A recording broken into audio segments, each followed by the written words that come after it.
Essa palavra que eu tenho para falar aqui para você, irmãos, é concernente à igreja. Amém? Já faz alguns meses que o Espírito Santo tem ministrado ao meu coração a respeito dessa palavra, certo? E eu tenho me mostrado uma certa relutância ainda em falar a respeito do que eu vou falar aqui nessa noite. Eu vou conversar com você aqui nessa noite, porque é de um assunto muito delicado e a respeito da igreja do Senhor. Amém? E eu creio que o que tem acontecido nesses últimos meses tem mexido muito com a estrutura da igreja.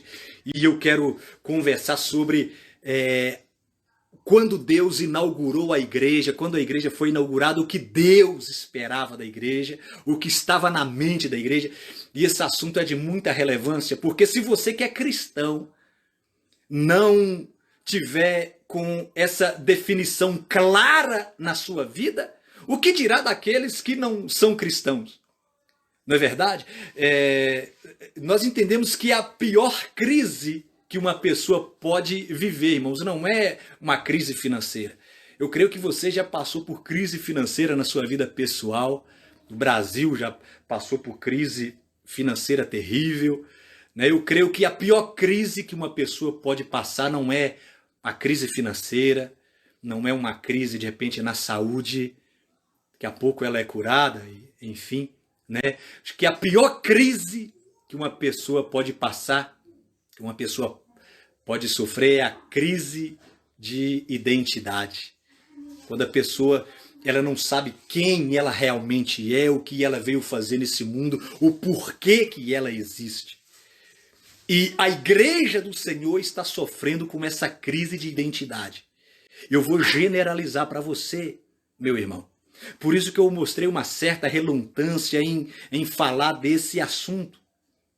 Eu vou fazer já 25 anos que eu sou cristão, que eu professo a minha fé no Senhor Jesus.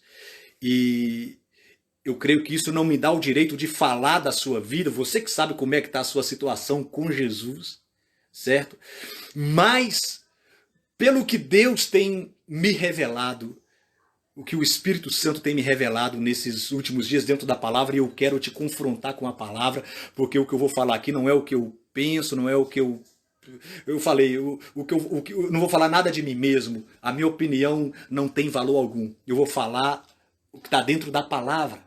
Amém? E você vai entender, você vai ver que de fato, quando nós somos confrontados com a palavra de Deus, nós vamos dizer que a maioria de nós tivemos um encontro com a placa da igreja, tivemos um encontro com o Jesus histórico, mas não tivemos um encontro com o Jesus da Bíblia Sagrada, com o Jesus verdadeiro.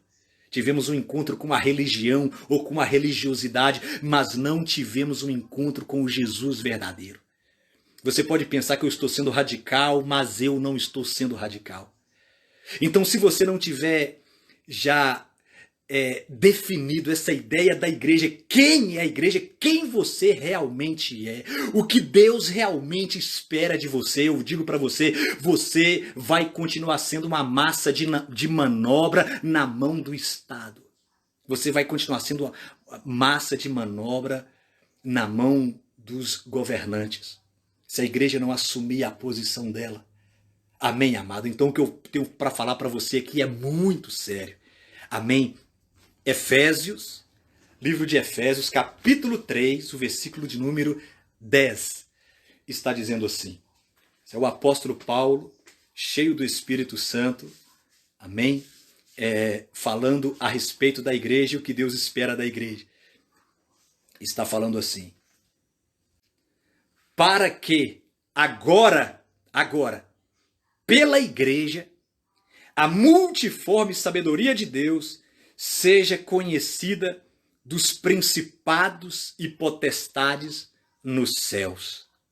Olha, para que agora, não é amanhã nem depois de amanhã, para que agora, certo? A multiforme sabedoria de Deus seja conhecida pelos principados e potestades nos céus. Amém? Muito tem se falado, irmãos, a respeito da vinda de Jesus, a respeito do final dos tempos. Logo que surgiu aí essa pandemia, né? O coronavírus atingiu o seu pico, sabe lá Deus se já atingiu, né? Mas logo que estava no calor da informação, muitos acreditavam que era o sinal da vinda de Jesus pelo fato da Bíblia profetizar a respeito das pragas, né, que aconteceria e das doenças que viriam nos últimos dias. Mas se você recordar, desde que o mundo é mundo, sempre houve pragas na terra.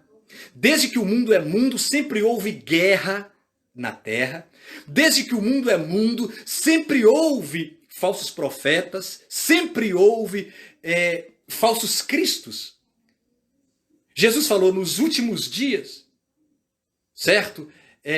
Vai acontecer tudo isso. Mas Jesus falou assim, mas não, isso ainda não é o fim. Ele falou, vai haver terremotos, vai haver pragas, vai haver pestes, vai haver o amor de quase todo mundo se esfriando, pai matando filho, filho matando pai. Desde que o mundo é mundo, isso acontece. Então Jesus falou, olha, isso é apenas o princípio das dores. E Jesus falou, mas não é o fim ainda. Tudo isso vai acontecer e Jesus foi bem claro. Ele falou, mas ainda não é o fim. Mas ele falou assim, aí Jesus continua falando assim, quando este evangelho, quando essa palavra, quando este evangelho for pregado a todo o mundo, aí Jesus diz, então virá o fim. Então não vai vir o fim quando ouvimos falar de terremotos, ou de pragas, ou de doenças. Desde que o mundo é mundo, nós ouvimos falar disso.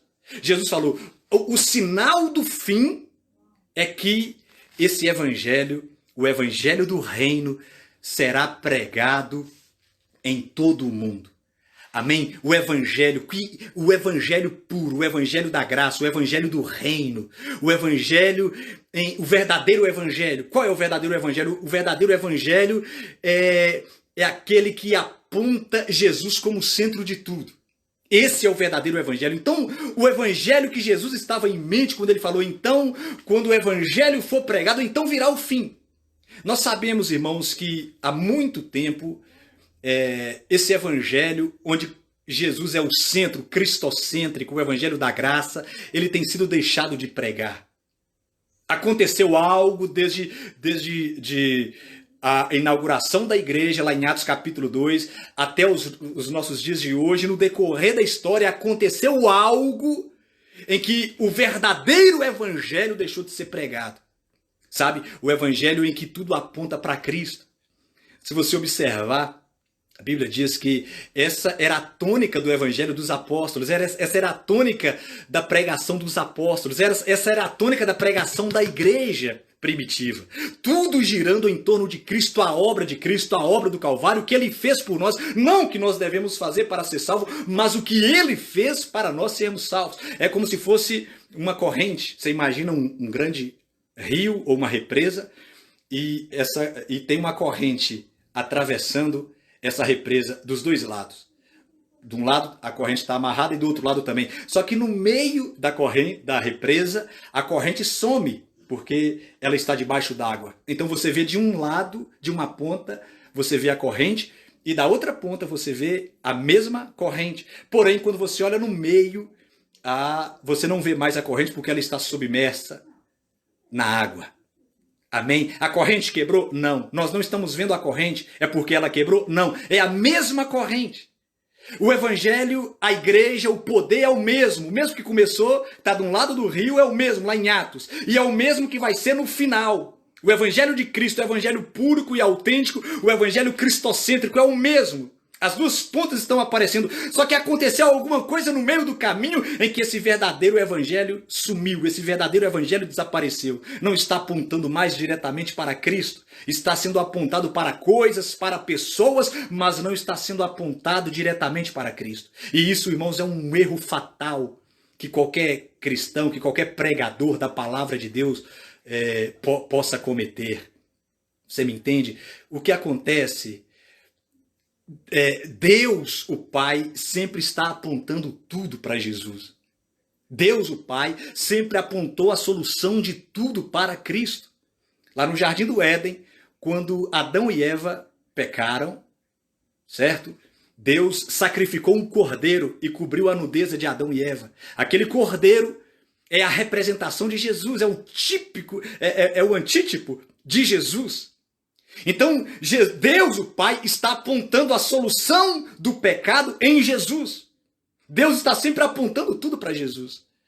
Quando as pessoas pecavam no Antigo Testamento, Deus falou, vai ter que oferecer um sacrifício. E as pessoas ofereciam o sacrifício de animais. Aquele sacrifício era um tipo da pessoa de Jesus sendo sacrificada. Você me entende? Então Deus está apontando a solução de tudo em Jesus. Certo? E a igreja devia fazer exatamente o mesmo.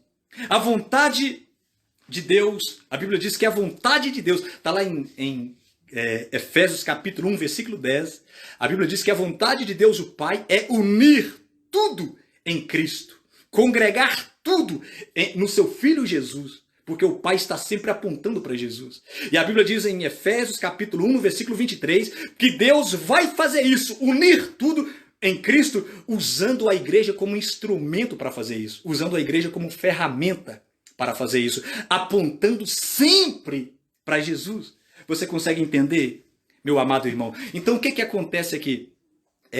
O sinal da vinda de Jesus é que o evangelho do reino, o evangelho cristocêntrico seja pregado. E ao redor do mundo esse evangelho está sendo pregado.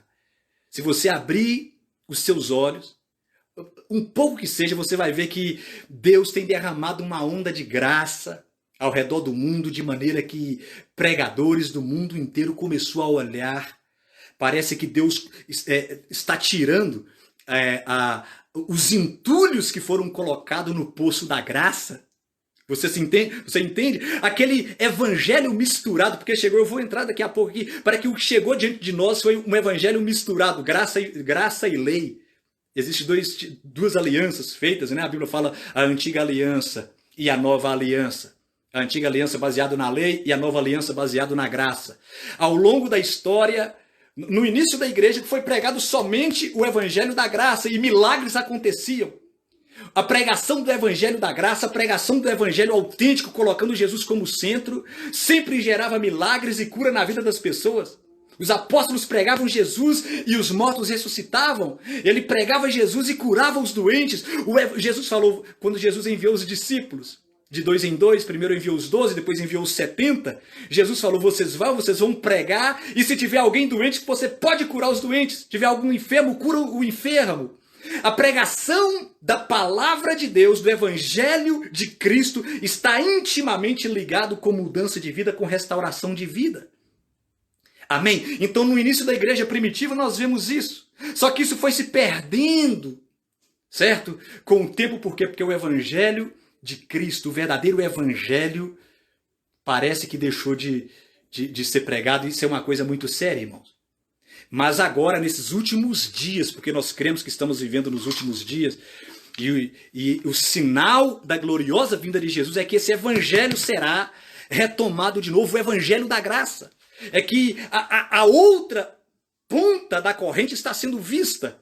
É o mesmo evangelho, é o mesmo poder, e agora está sendo visto de novo. E Deus está fazendo isso ao redor do mundo. E eu ouso em dizer para você que isso, na verdade, é um cumprimento de uma grande profecia de Deus.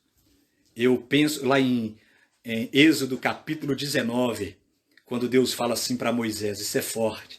Quando Deus fala assim para Moisés, olha, Moisés, fala para o povo santificar hoje e amanhã, porque no terceiro dia eu vou me manifestar e o povo vai ver a minha glória. Amém. O povo vai ver a minha manifestação. E Deus falou, Moisés, santifica hoje e amanhã, porque no terceiro dia, no início do terceiro dia, eu vou me manifestar. Isso é uma profecia para nós nos dias de hoje, eu creio assim. O Espírito Santo tem me revelado algo profundo dentro dessa palavra. Por que eu creio dessa maneira? Deus falou, santifica hoje e amanhã, porque no terceiro dia eu vou me manifestar. A Bíblia diz, o apóstolo Pedro falou assim, meus amados irmãos, que para Deus um dia é como 1000 anos. E 1000 anos é como um dia. Então para Deus um dia é como se fosse 1000 anos, e 1000 anos para Deus é como se fosse um dia, porque Deus não habita no tempo. Deus é o Pai da eternidade, Ele habita fora do tempo, Ele criou o tempo. Amém? Então era como se Deus estivesse falando para Moisés, é uma profecia, como se Deus estivesse falando para Moisés, Moisés, santifica hoje e amanhã, porque no terceiro dia eu vou manifestar. Então, parafraseando dentro da profecia, que Pedro falou, para Deus um dia como 1000 anos e 1000 anos como um dia, é como se Deus estivesse dizendo, Moisés, fala para o povo santificar no primeiro e no segundo milênio, porque no início do terceiro milênio eu vou me manifestar. E Deus tem manifestado no início do terceiro milênio. Não sei se você recorda, mas em 2001, olha para você ver, bem no início do terceiro milênio, bem no primeiro ano, certo? Do terceiro milênio, vamos dizer assim, bem na manhã, amém? Bem no início do terceiro milênio, foi anunciado que os pergaminhos descobertos lá na região do Mar Morto, que os pergaminhos, que grande parte daqueles pergaminhos era a palavra de Deus, era a Bíblia, os fragmentos que foram encontrados, era a palavra de Deus. Ou seja, bem no início do terceiro milênio foi anunciado. É como se as pedras estivessem clamando. Amém? Você consegue entender? É uma profecia de Deus. A verdade é que Jesus estaria sendo colocado no centro de novo, antes da gloriosa vinda de Jesus. E esse é o sinal da gloriosa vinda do Senhor Jesus. Amém? E Deus está usando a igreja, meu irmão, para isso. Né? Eu tenho falado aqui, o evangelho infelizmente chegou diante de nós, e vou falar, irmãos, quero olhar dentro dos seus olhos. Eu mostrei uma certa relutância para falar isso, por isso para aceitar isso, mas o Espírito Santo me mostrou que realmente o evangelho tem chegado diante de nós fragmentado. O evangelho que nós vivemos hoje, o poder do evangelho que nós vivemos hoje. Talvez alguém pode falar, esse pastor é muito arrogante, esse pastor, como é que ele pode fazer falar uma coisa dessa? Mas preste atenção, irmãos, não precisa nem pensar muito para a gente chegar a essa conclusão. Lendo ali alguns capítulos da palavra de Deus, o Espírito Santo me mostrou que o evangelho chegou para nós fragmentado. Você vai ver que quando Jesus começou, chamou a igreja, né, para anunciar o propósito de Deus para a igreja. Eu estou criando um pano de fundo aqui para falar sobre a igreja, só para você entender. Amém? Estou dando volta não. No final você vai ver que vai tudo encaixar. Amém? Quando Deus chamou a igreja veio para continuar aquilo que Jesus começou. Você lembra o que Jesus falou? Você lembra o que Jesus disse lá no Evangelho de João, no capítulo 17, quando Jesus ora ao Pai, e Jesus fala assim, olha, assim como o Senhor me enviou, eu envio eles também, e eu vos envio também. Então, do mesmo modo que o Pai enviou Jesus a esse mundo para fazer a obra, para pregar a palavra e anunciar o reino, Jesus falou, do mesmo modo que o Pai me enviou, eu estou enviando vocês também. E Jesus, do mesmo modo que Jesus começou, nós começamos também. Jesus só começou a obra depois que ele foi batizado com o Espírito Santo. Antes de Jesus receber o Espírito Santo, irmãos, Jesus não curou ninguém, Jesus não ressuscitou ninguém, Jesus não operou nenhum tipo de milagres, ele estava ali no anonimato, né? E Jesus não fez nenhum milagre por si mesmo. Lá em Lucas capítulo 4, Jesus fala assim, olha, Jesus falou, o Espírito Santo de Deus está sobre mim. Jesus falando sobre ele mesmo, né? Pelo que me ungiu para curar os enfermos, para anunciar liberdade aos cativos, para operar milagres e etc, etc, etc. Jesus só fez tudo pelo Espírito Santo. Jesus não fez nada de si mesmo. Tudo que Jesus fez foi direcionado pelo Espírito Santo, foi guiado, divinamente guiado pelo Espírito Santo. E do mesmo modo, ele iniciou a igreja desse jeito. Antes de Jesus subir para o céu, ele falou assim para a igreja, ele falou assim, olha, não faça nada, não saia de Jerusalém, certo? Até que do alto vocês sejam cheios, sejam revestidos de poder. E vocês serão as minhas testemunhas. Jesus está falando, não mova um músculo, não faça nada, enquanto o Espírito Santo não vier sobre vocês. Então, do mesmo modo que Jesus começou o seu ministério com o Espírito Santo, esse mesmo Espírito que estava sobre Jesus, ele enviou sobre nós para que nós fizéssemos a obra de Deus também. E ele falou, então vocês serão as minhas testemunhas. Sabe, irmãos, eu tenho meditado sobre ser testemunha. Jesus espera que nós sejamos testemunhas dele. E eu vou falar, uma testemunha tem mais credibilidade do que, propriamente dito, o réu. É ou não é verdade? Você está lá o réu diante do juiz e o juiz pergunta, como é que você se declara? E se o réu falar, eu me declaro inocente, aquela palavra parece que entrou aqui e saiu aqui no ouvido do juiz. O juiz não vai dar muito crédito. Então ele manda chamar as testemunhas. E a testemunha fala, não, porque eu vi tal dia, tal hora, e o juiz acredita mais na testemunha. Certo? O júri passa a acreditar mais na testemunha, a palavra de uma testemunha tem mais valor do que a própria pessoa falando, do que a própria pessoa declarando. Então Jesus falou, vocês serão a minha testemunha, quando descer sobre vocês o Espírito Santo, aí vocês serão a minha testemunha. E uma testemunha verdadeira, para que ela não seja falsa, ela só pode falar daquilo que ela tem visto e ouvido. Amém? Eu não vi quando Jesus estava sendo crucificado, eu não vi, eu não posso falar, eu prego Jesus crucificado porque eu o vi sendo crucificado. Eu não vi, mas o Espírito Santo que estava sobre Jesus quando Jesus estava sendo crucificado é o mesmo Espírito Santo que está sobre nós, e isso nos faz legalmente uma testemunha. Nós não vimos quando Deus criou os céus e a terra, nós não vimos. Mas o Espírito Santo que estava lá, quando o céu e a terra foi criado em Gênesis capítulo 1, é o mesmo Espírito Santo que está sobre nós também. E isso nos qualifica a sermos uma testemunha do Senhor Jesus. Você está me entendendo que do mesmo modo que Jesus começou, a igreja primitiva começou também, e é isso que Deus espera da igreja. Só que com o passar do tempo, irmãos, o evangelho foi se fragmentando. Por exemplo, como é que eu posso falar com tanta ousadia, com tanta autoridade? E vou falar para você pelo seguinte. Se você ler Atos capítulo 18, versículo 24, a Bíblia fala a respeito de Apolo.